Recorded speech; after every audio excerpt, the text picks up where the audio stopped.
Om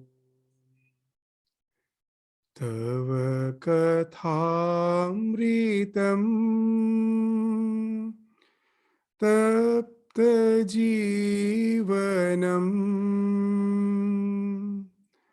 Kavibhiriritam Kalmashapaham Sravanamangalam Srimadatatam Bhuvi Grananti Ye Bhurida Jana.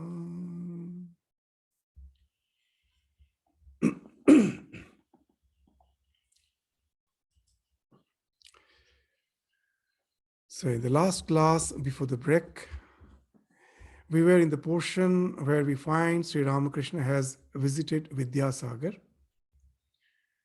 And there, the conversation with Vidyasagar, we find is very interesting. That the Sri Ramakrishna, in the entire gospel, we find that his general trend of discussion is bhakti.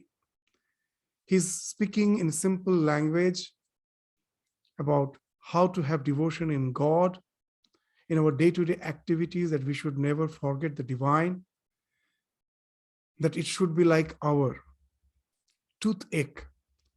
The Ramakrishna's example of this toothache is very significant, that when you have a toothache, you may be doing all your day-to-day activities, but you can never forget the toothache.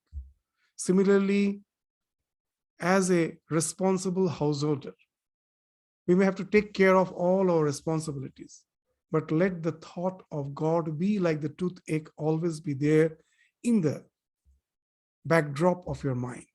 It should be the echo, constantly it should be echoing in your mind. So that's what we find in the entire gospel. The idea of resignation, surrender to the divine. But here, when he came to Vidyasagar, who is a Pandit, a very erudite scholar of his own time, a very famous person, we find here his total discussion has suddenly been shifted to that extent of which we can designate it as scholarly. But very interesting, though it is highly scholarly, but the language is very, very simple. The profound truth spoken in simple language. That's the sign of a spiritually illumined soul. That's the difference between a university scholar. We find in the academic field, even the simple thing will be enveloped in so much of terminologies that it becomes very difficult for an ordinary person to understand what's been spoken of. But to the contrary, a spiritually illumined soul speaks in a language. It is so simple, but at the same time profound. Just before entering into the discussion, I suddenly remember one of the incidences in the life of Swami Vivekananda. Swami Vivekananda was, when he was in the West, he was in Boston, and he was invited to deliver a series of lecture at Harvard University, the famous university. Then also it was world's most renowned university. And those lectures really turned out to be very, very something famous in those days. The students also started discussing about it. And you will be astonished to know Swami Vivekananda was actually offered the position of some, what you say, that in the spiritual studies, in the Eastern philosophical studies, he was actually offered this professorship as a lecturer there. And he was offered, but he declined because he could never accept such a post, because he had some greater work to do. And as a monk, he was not supposed to be under the service of any such university. So from both the point of view, he declined. but he created such an impression. It's all recorded. Means the professors who were there, from their letters, it is recorded that he was offered, but he has declined. So now, very interesting. You have all have heard of Professor James Williams. He was a contemporary professor in those times. When later on, he is now considered as the father of psychology. His means modern psychology, his studies are so profound. So this research. So William James was a professor in those days at Harvard. He somehow overheard the conversation between two students who have attended Swami Vivekananda's lecture. So one of the students was saying that I have heard that he is a very extremely scholarly person, but I really got disgusted after hearing his lecture. The second student asked, why? What made you feel so dejected? But it was not up to my expectation. Whatever he told, I could understand. So that was the cause of his dejection, that he told, whatever he told was all palpably understood. So that's what happens generally in the university. They say that even in American, jokingly, there is a very nice way of saying it, that what is education? In the university education, it's a mysterious process in which the notes enter from the notebook of the teacher to the notebook of the student without entering the head of either. So sometimes education can be of that short. And here we find whatever he's saying is very, very understood by all, clearly understood by all. So very profound truth spoken in very simple language. That's what happened when you have realized something. So this here also we find Sri Ramakrishna's language is so simple, but at the same time, he's speaking of the subtler than the subtlest philosophy of Vedanta. So let us, with this introduction, enter into the words of Sri Ramakrishna as has been retold by M in the Gospel of Sri Ramakrishna. So he's speaking to Vidyasagar. What Brahman is cannot be described.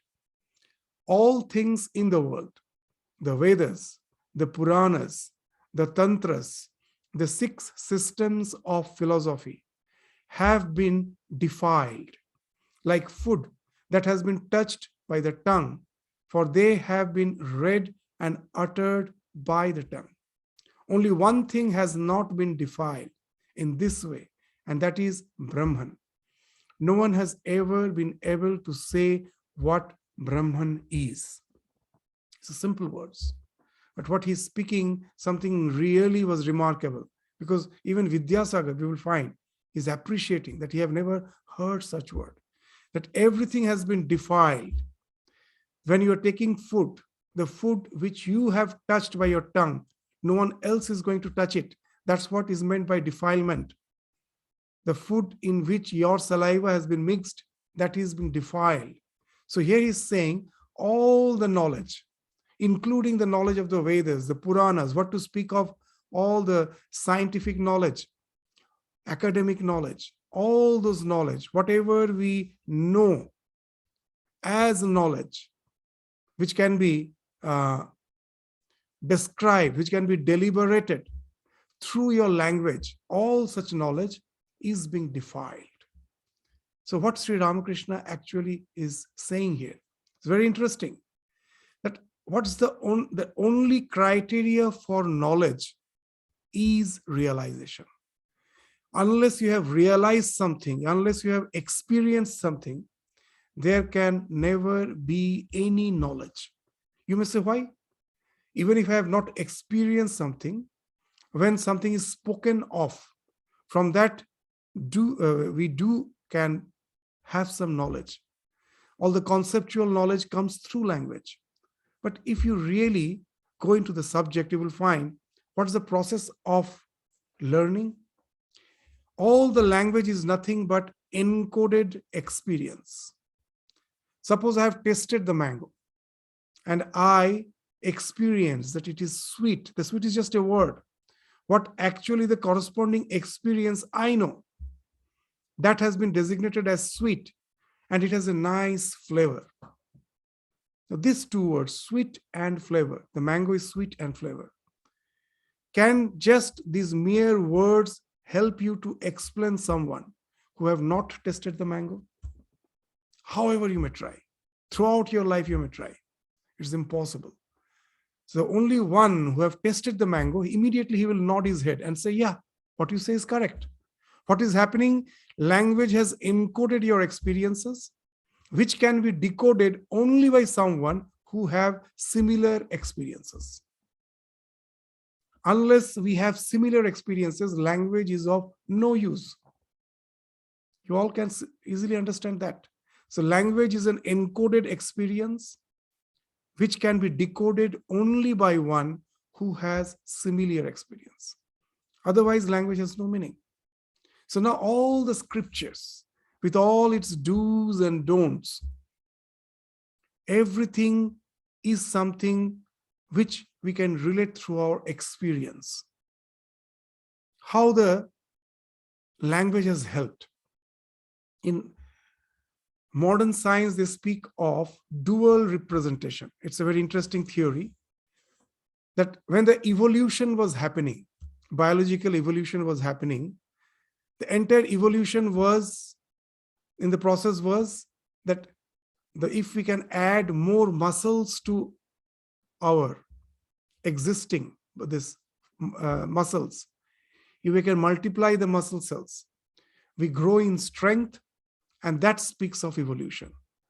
So we were adding up muscles to grow stronger. That was the evolution from the primitive form of life to the higher forms of life. More strength. The more is your strength, the more is the chance you become the predator, and you can prey on others, and that speaks that you are higher in this hierarchical ladder of evolution. But what, as a human being, it has happened? Instead of adding muscles, we started adding neurons to our brain cells. So instead of becoming stronger, we became smarter. To give a very common example, a small child who has not yet even learned the language properly, very small, infant, he or she is most probably playing in the backyard of your house. And just to have a look what he's doing, you go to the backyard to see what he's doing. You find he's having a branch or a twig in his hand. Some dried branch has fallen, he's having it in his hand, and he's as if acting, doing something, just having some monologues, and he's just roaming about. So you become curious, you go and ask him, what are you doing? The child immediately retorts back, don't come near. I have a sword in my hand. Don't come near. The father immediately laughs. No, this child is having this childish pranks plays. But it is not childish. What the child is doing itself speaks of a huge leap in the evolution. No other animal can imagine a branch of a tree as a sword. So this is a dual representation. The branch of a tree is signifying the sword. This simple thing is being converted into language. No one can do it. All the mathematical notations is a dual representation. How it has helped. That it is just relating some experience to the next generation so that we don't commit the same mistakes and we grow in our experience. How? The common example, suppose a chimpanzee has fallen on a quicksand and drowned and died. Its son, its grandson all made the same fate. They all were, they never knew that it's a quicksand.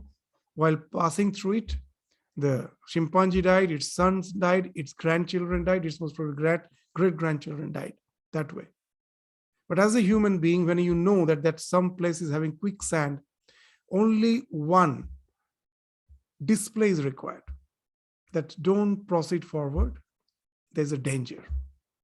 And now we, for generations, will be saved. There's the question of meeting the same fate is no more there. So you find this dual representation, which no animal can do it, has made us smarter. And that speaks of the defilement. The moment that from the dual representation you can decode, that is defiled. That's a simple word he's using, the defiled.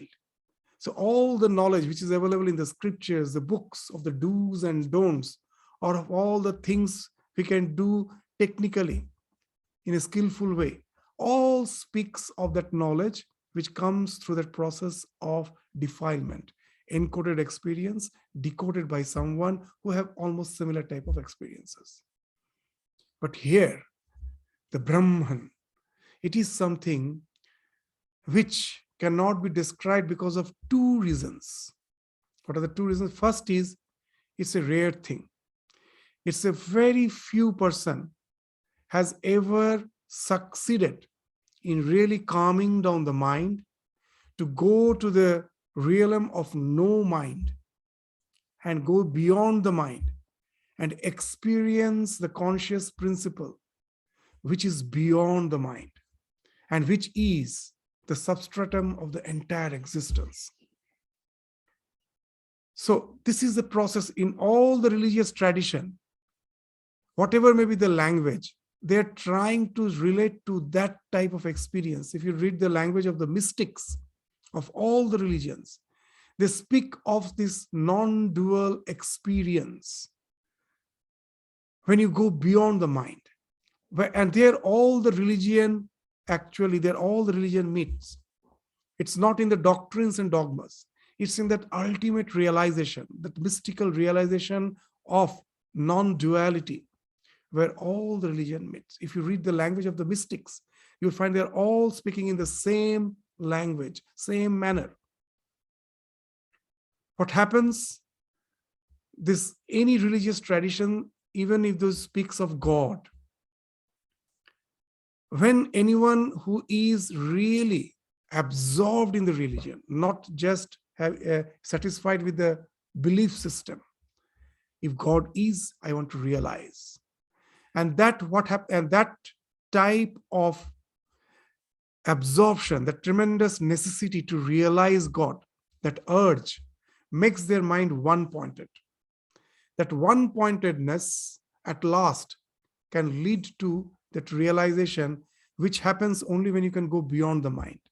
To understand the process in a simple language, what happens when we are trying to keep our mind one-pointed, it's very difficult. We find it's almost impossible. Why? All the distractions with which my mind is quite familiar at present, they're in my subconscious mind. They break that one-pointedness again and again. But through repeated practice, in the modern language, they say that what you do repeatedly, that forms as if a path in your mind. And once the path is formed, you start liking it. And once you start liking it, you will do it beyond necessity. And that's what happens with any spiritual practice. By constantly repeating the contemplation, the contemplative process, gradually a liking develops. The meditation which starts with a will that I have to forcefully keep my mind concentrated, that now goes to your liking. Just whenever you think of God, you develop a tremendous devotion because of neuroplasticity, a path has been created through your mind. And that contemplation starts giving you happiness. When this will has got converted into devotion, then only the real contemplation starts. As long as we are fighting with the mind, that's never the real contemplation. When it has gone to our liking, and there's a constant flow in the mind, that speaks of real meditation. And when that gets intensified, what happens?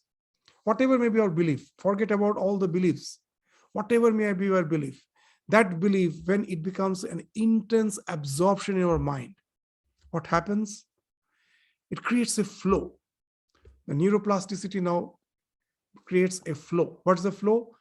Just to give a common example, when I am just doing my day-to-day activities, someone calls me, I can hear, because a small part of my mind is sufficient to keep focused for those day-to-day activities, talking, cooking, whatever it may be. But when I am watching the TV, some interesting match is going on, my mind is so focused, someone calls, I don't hear. What happens? The more the mind is focused on my object of concentration, my mind needs a lot, the entire mind needs to process the object of focus. Very little portion of the mind remains to take care of all those activities. So though the sound is entering my ear, is going to going to my brain, but it is not getting connected because the mind is totally absorbed in the thing which I am seeing. The same thing happens when meditation goes to the devotion. Your mind is so absorbed, all the things starts falling off. As you will find in your day-to-day life, the one who is very passionate about drawing, painting, an artist or a classical singer, when they are absorbed in what they like, they forget everything.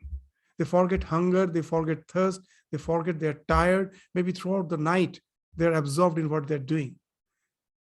Why it happens? Because all those biological activities, bodily activities, for that also it needs a portion of the mind to process all those biological alarms. Hunger is an alarm, biological alarm. Tiredness is a biological alarm. It needs a portion of the mind, but that also has been taken away by your object of concentration. So the mind is totally focused on that. So when it so happens that at last, a small bit of our mind is always fixed to our ego, that I am this limited body-mind complex. It is fixed to that. That also is taken when the meditation becomes so intense, that when that is also taken away, there's a collapse of the ego. With that, there's a collapse of the mind. The mind stops for the time being. But you find that till now I thought that as I think, so I am. There's a famous dictum of Descartes, the father of Western philosophy. But in the Eastern philosophy, we find they say, when you stop thinking, then you really know who you are. When the thought stops, you are. But that amness is no more localized. It alone is. The entire phenomenal existence almost disappears. Only that amness remains, and that amness has lost its locality. To understand it in simple language, at present, if I close my eyes, if I close my ears, if I close all my senses, if I just can stop all the senses, can you stop feeling your amness? It is still there. And that amness is localized. It is located in one place. I know I am sitting in one place. I am in a particular place, though there is no sensation. But when the mind, through your concentration, you go beyond the mind, then that amness is still there, but it has lost its locality. It's still, we are using the language, but that's the realization.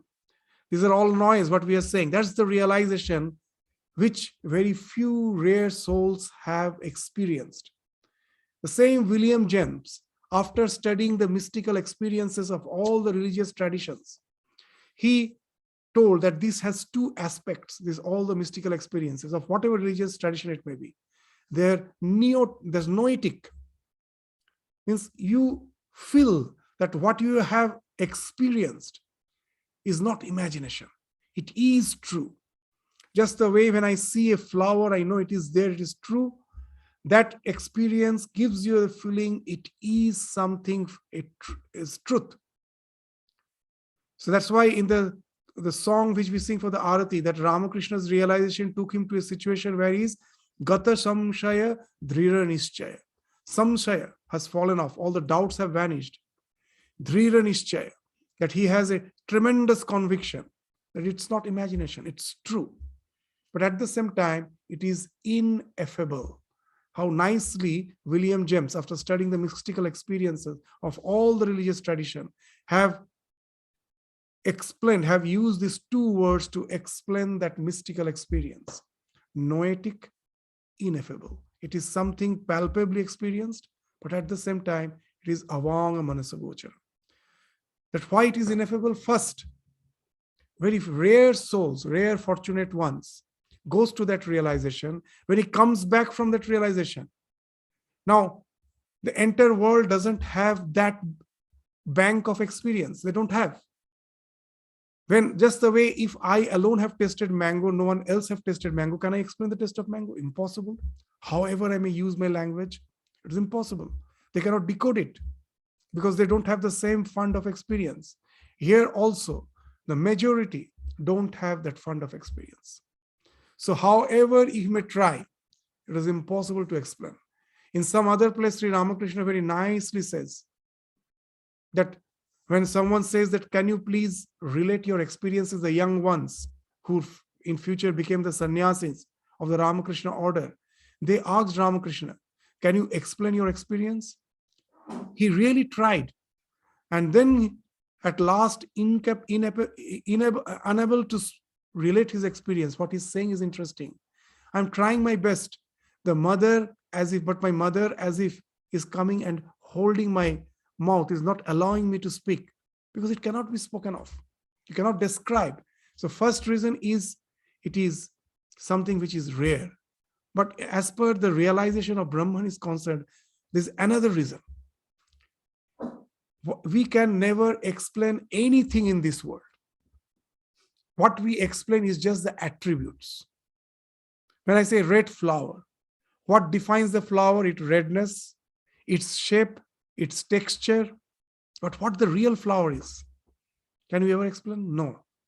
There is something, when I'm trying to explain it, only those attributes which I am explaining, and those attributes actually are not of that flower. It's a projection of my mind. The redness, there is nothing called red outside. A scientist will say you, it's just a wavelength of light which strikes my retina, and there its work ends. The work of the light is over there. And it has no color. It has a particular wavelength. It gets converted into nerve impulse, which reaches the so-called color perception center of my brain. It is not actually perceiving the color. A particular nerve impulse of particular nature that gets projected from that center as the red color, which comes out and envelops the thing which you are seeing. Our mind is actually a projector.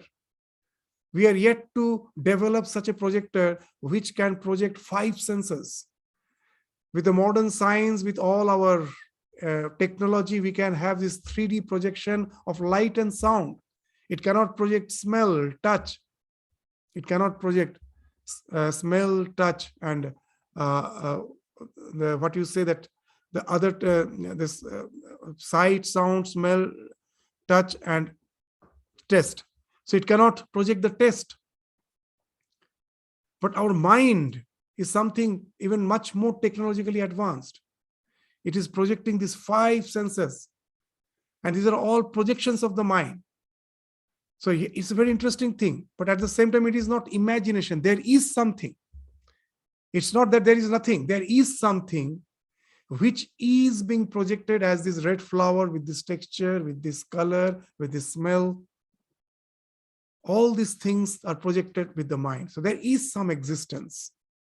But what it is, we can never know.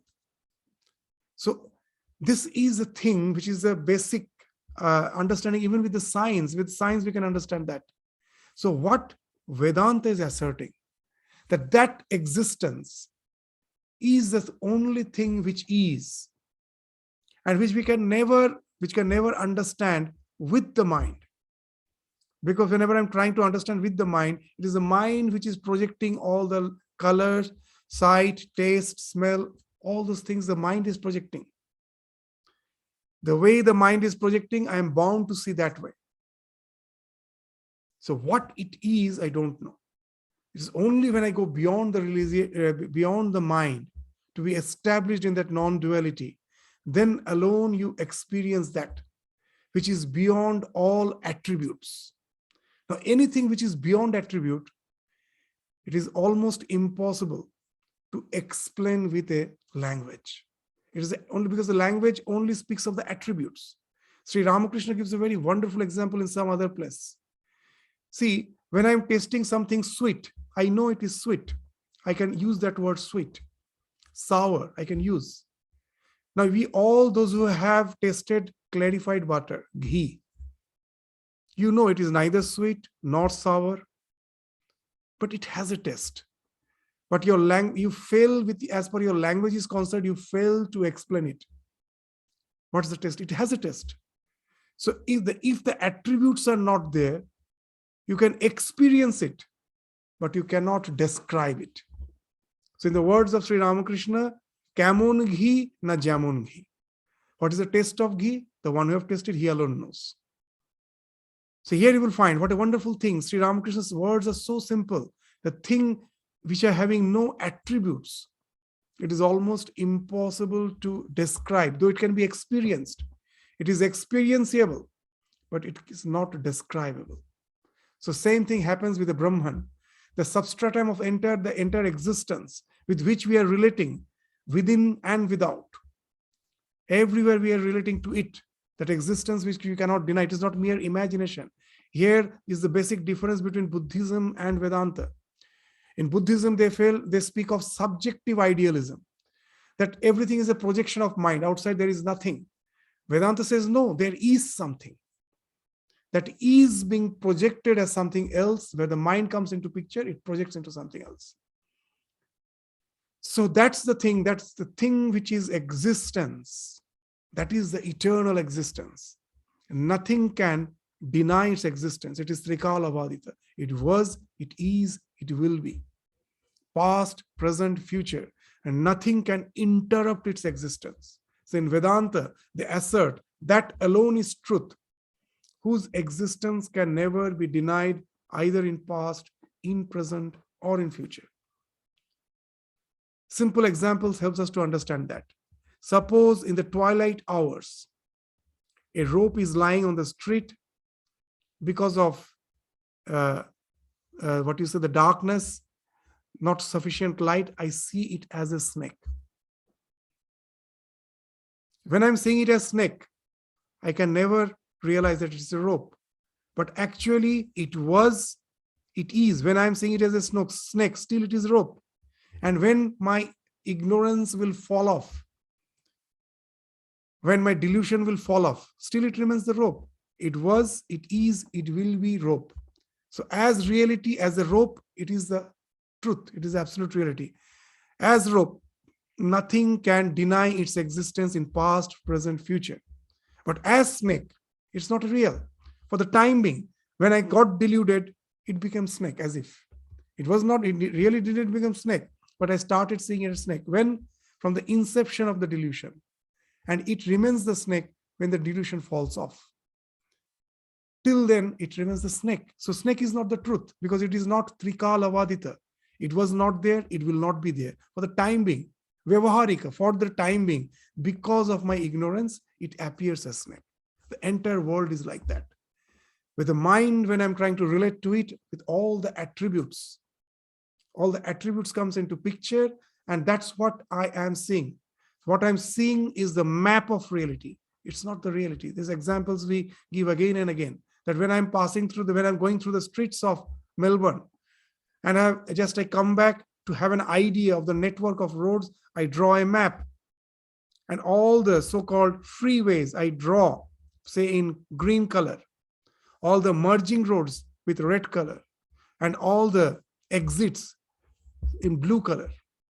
A child sees the map and asks what it is. And I say, it's the road map of Melbourne. Now the child thinks that really there are some green, red, blue color roads outside there. If he goes outside in search of those green, blue, and red color roads, will he ever get? No, he will never get it. For my convenience, I have given those color. That's what mind is doing. Mind never shows us the reality.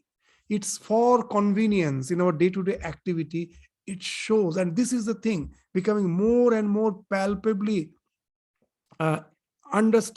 explainable, comprehensible in modern science. There are so many such even experimental videos in YouTube, just to show that how constantly the mind is deluding us. So as long as we are in the mind, we can never realize that reality which is beyond the mind. And whatever we are describing has to be within the domain of mind. Now, if you say there is nothing beyond the mind, even some of the Western scientists have given such nice examples. So there's one who says that there is nothing beyond the mind. It is the mind which is creating all this thing. I forgot the name of the scientist. It's very famous. He's giving a very simple example. Suppose I go to the ocean and with a fishing net, throw the fish net to find out what type of creatures are there. I throw the net, and when I pull the net, so many fish and other creatures just comes up with the net. And then after studying all those organisms, I come to the conclusion that there is no organism which is smaller than 2 centimeters. Actually, what has happened? The fish net, the whole of each of this fish net, each hole of this fish net is of the dimension of 2 centimeters. So naturally, anything smaller than 2 centimeters cannot be caught by that fishing net. They have all filtered out. So similarly, when we say there is nothing beyond the mind is just filtering out the real existence which is beyond the mind.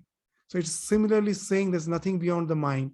It's just the way the one with the fishing net of 2 centimeter hole is trying to find out what are the creatures there in the ocean. So you will find that how in simple language Sri Ramakrishna is speaking of this profound truth. So again, after this discussion, let us read these words. What Brahman is cannot be described. All things in the world, the Vedas, the Puranas, the Tantras, the 6 systems of philosophy have been defiled. Like food that has been touched by the tongue. Only one thing has not been defiled in this way, and that is Brahman. No one has ever been able to say what Brahman is. Now, Vidyasagar, after hearing this, he's a Pandit. Immediately he understood how profound words he has spoken in such a simple language. So Vidyasagar to his friends, oh, that is a remarkable statement. I have learned something new today. That's what he's saying. Because in such this, everything has been defiled. See the language, that so much of explanation goes behind it in such a simple language. In Bengali, they say, eto hoye jawa. Shop kichu eto hoye geche, Brahma eto hoyni. Everything has been defiled, Brahma has not been defiled. So Vidyasagar never heard in such a simple word, such profound truth has been spoken of. So immediately out of amazement to his friends, he's saying, oh, that is a remarkable statement. I have learned something new today. The master, now what he has told, to reinforce the statement, now he's just describing, elucidating some allegory. What is that? A man had 2 sons. The father sent them to a preceptor to learn the knowledge of Brahman. After a few years, they returned from their preceptor's house and bowed low before their father. Wanting to measure the depth of their knowledge of Brahman, he first questioned the older of the 2 boys. My child, he said, you have studied all the scriptures. Now tell me, what is the nature of Brahman?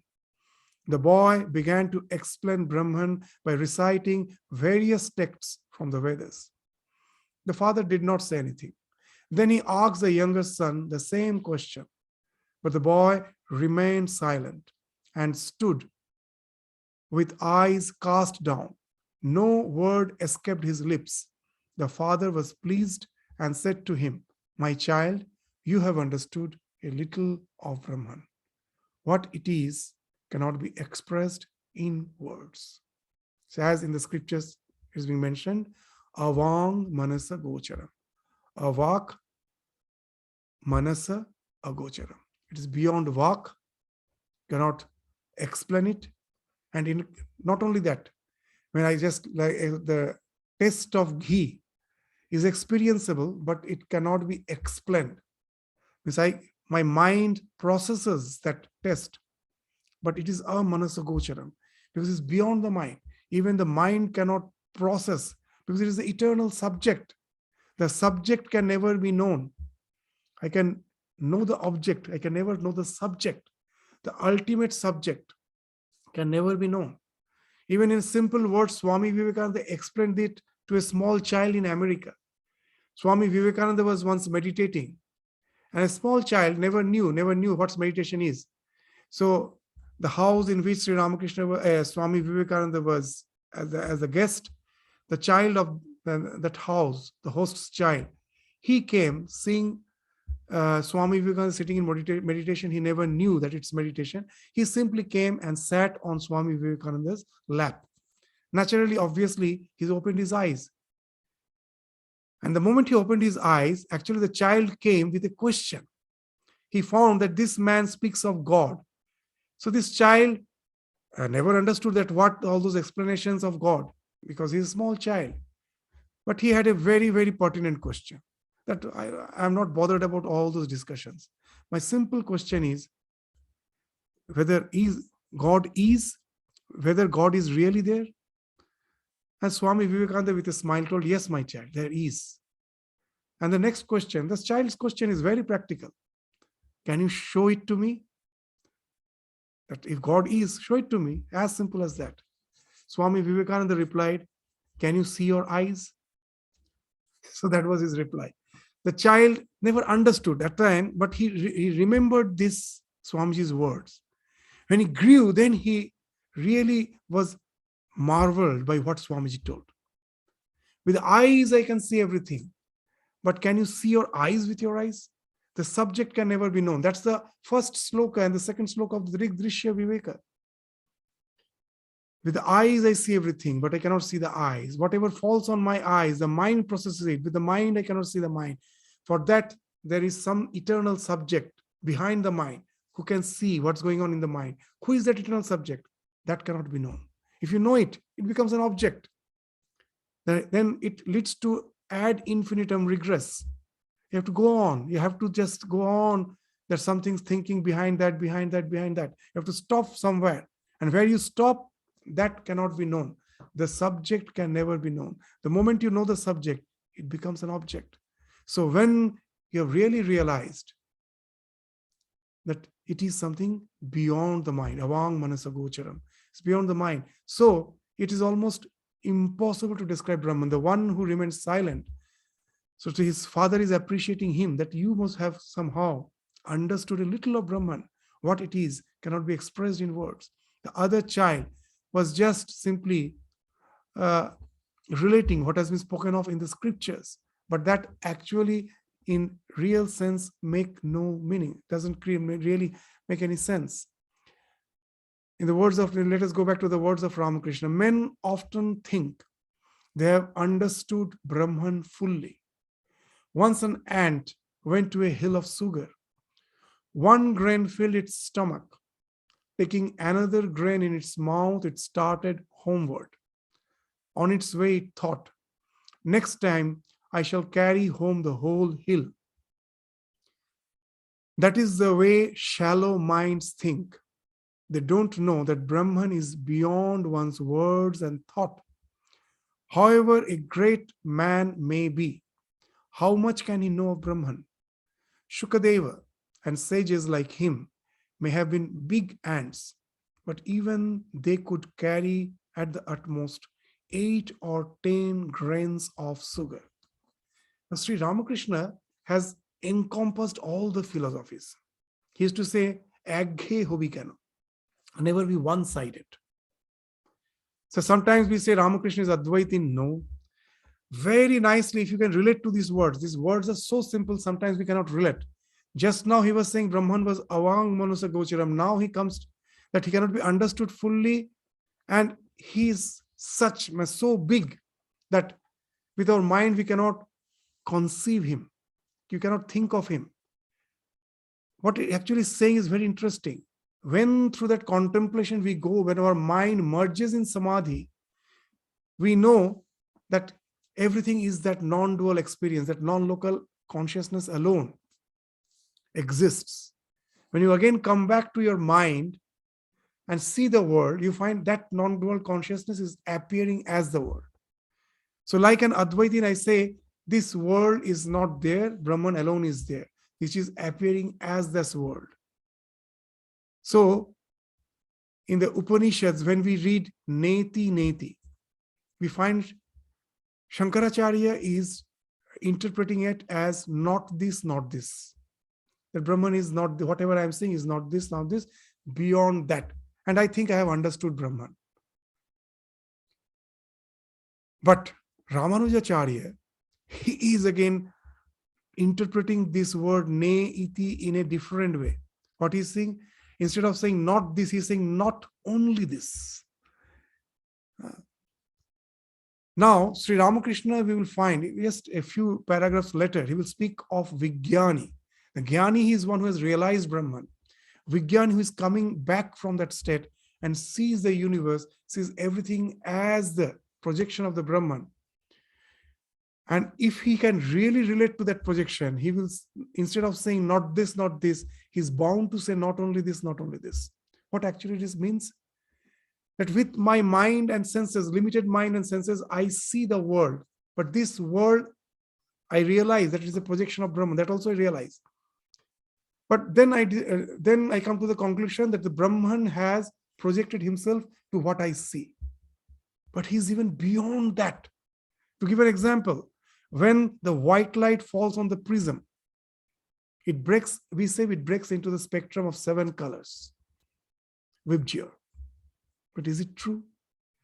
Actually, there are spectrums which are ultraviolet. There are spectrums which are infrared. My eyes have a limited capacity to see only the Vibgyor.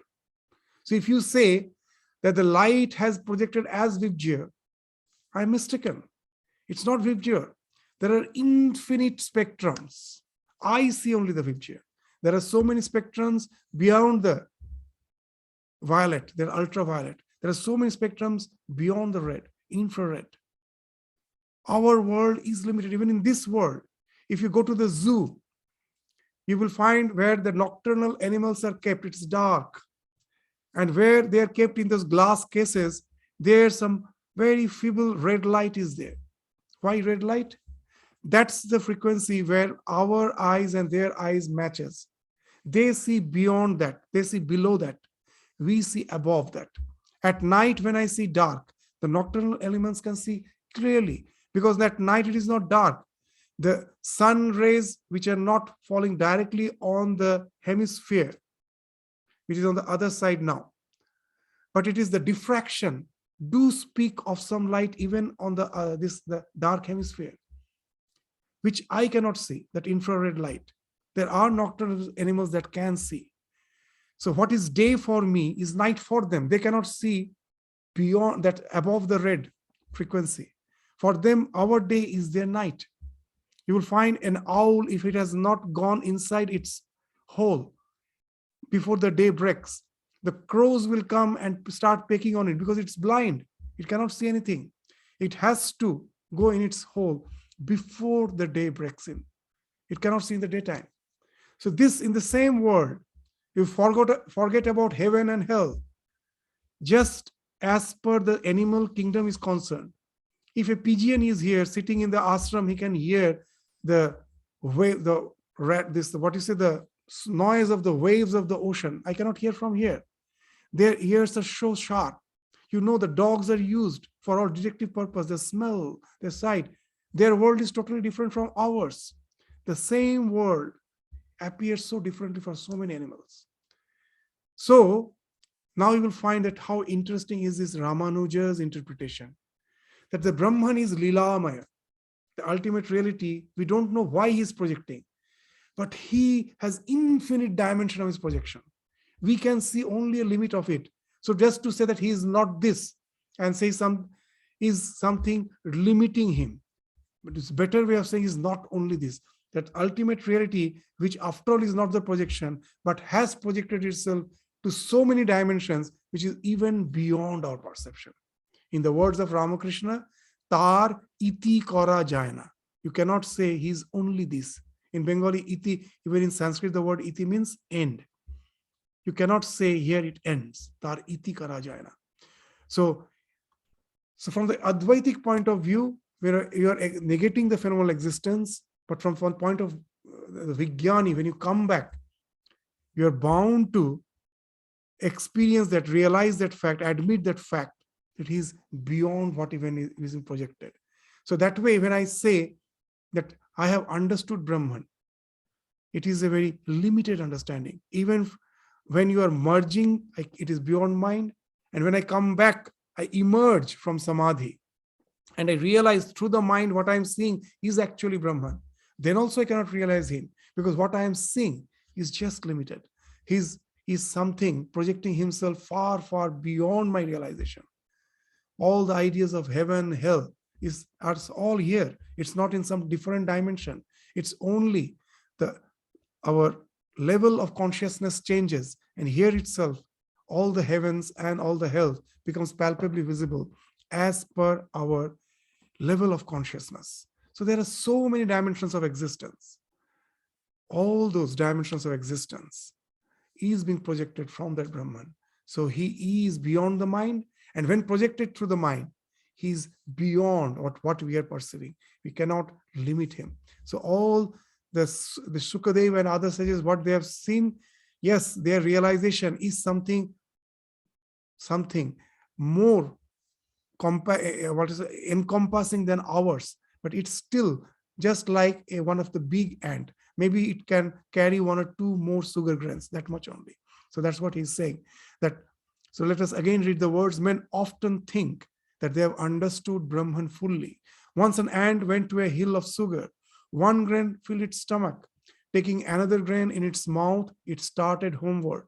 On its way, it thought, next time I shall carry home the whole hill. That is the way shallow minds think. They don't know that Brahman is beyond one's words and thought. However great a man may be, how much can he know of Brahman? Shukadeva and sages like him may have been big ants, but even they could carry at the most 8 or 10 grains of sugar. So even in the Purusha Suktam, the same idea that is being explained. That's this famous sloka, Etavanasya mahima ato jayascha purusha padosya vishwa bhutani tripadasya mritam divi. So if this world is just 1/4, what I'm perceiving is a 1/4 of that reality which is being projected as the universe. Other 3/4 is beyond my perception. The 3 parts of Purusha is high above in the transcendental realm. There's Etavanasya Mahima, Jayascha Purusha. 1 part becomes the creation. That's just 1 part. So just see how profound thoughts were there in the Vedas, in the Vedanta, that again Sri Ramakrishna is relating in such simple words. So the yutar iti korajana, you cannot in any way conclude by saying that Brahman is only this. As for what has been said in the Vedas and the Puranas, do you know what it is like? Suppose a man has seen the ocean and somebody asks him, well, what is the ocean like? The first man opens his mouth as wide as he can and says, what a sight, what a tremendous waves and sounds. So you have experience, but you cannot explain. Swami Vivekananda, in one of his lectures, relates this same idea with another wonderful simile. He says, suppose a child who is yet to develop vocabulary, the language, he is not having yet, he is not having the full fund of the vocabulary, he has not learned the language properly. He just babbles. He experienced something. Now you ask him what you have experienced. With full amazement, what so many things he's saying, but it is not understood by any one of us because he falls short of language. So Swamiji is saying that sometimes in the Vedas, when we read, we find it makes no sense. The rishis have realized something which is beyond language. Now, like a child, they are babbling. They find loss of words. So that's why the same thing Sri Ramakrishna is saying. That someone has seen the ocean and someone is asked, what will he say? Oh, that it is something. What a sight. what tremendous waves and sound. But that, but does it make any sense to one who have not seen the ocean? For the first time, with all those explanations, I just try to remember for the first time when we all have seen the ocean. You have seen the ocean.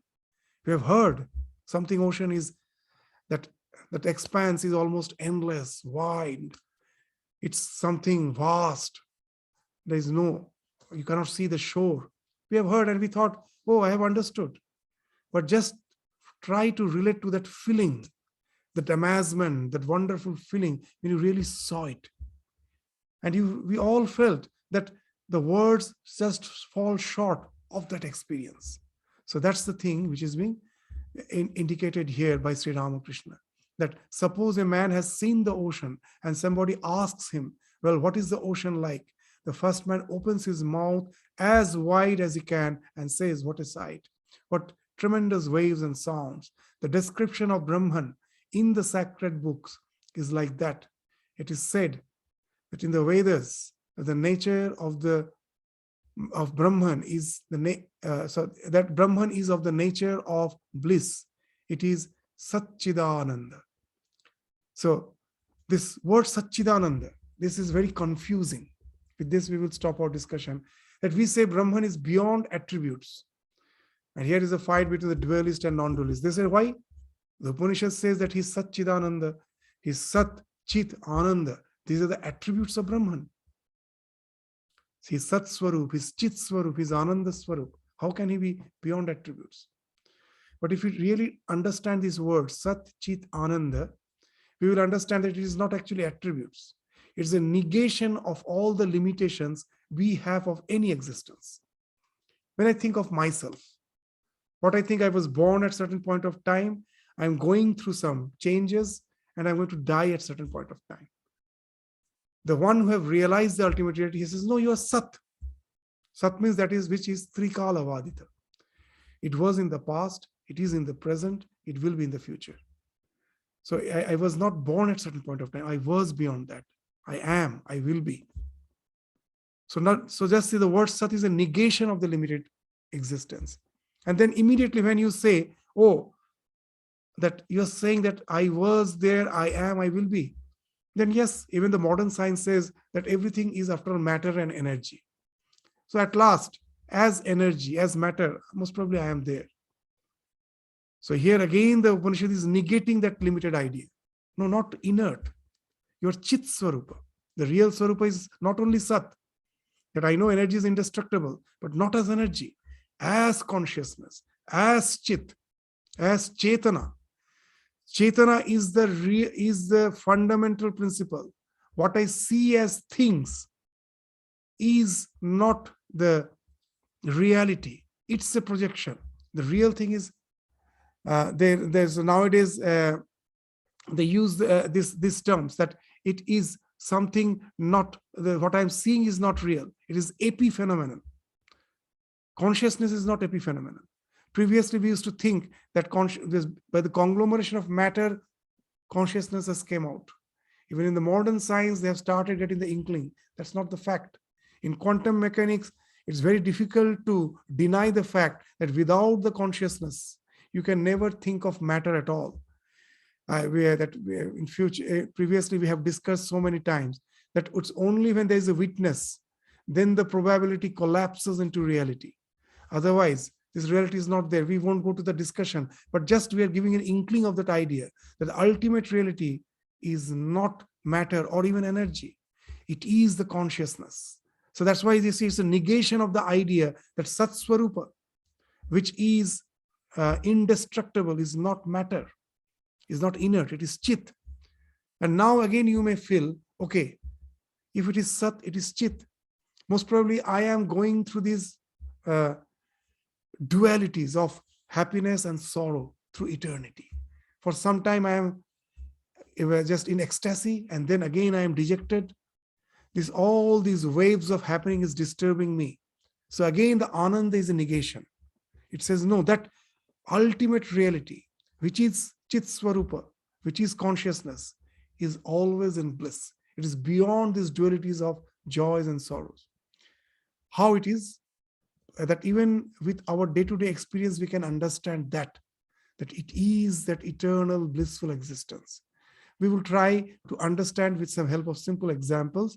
From this point, we will again take up in the next class that how it is Ananda Swarupa. That's what is spoken of by Ramakrishna. That is Sat Chit Ananda Swarupa. That what that Ananda Swarupata means, how it is a negation of the duality of joys and sorrows which we experience in our day-to-day life, how it is beyond that.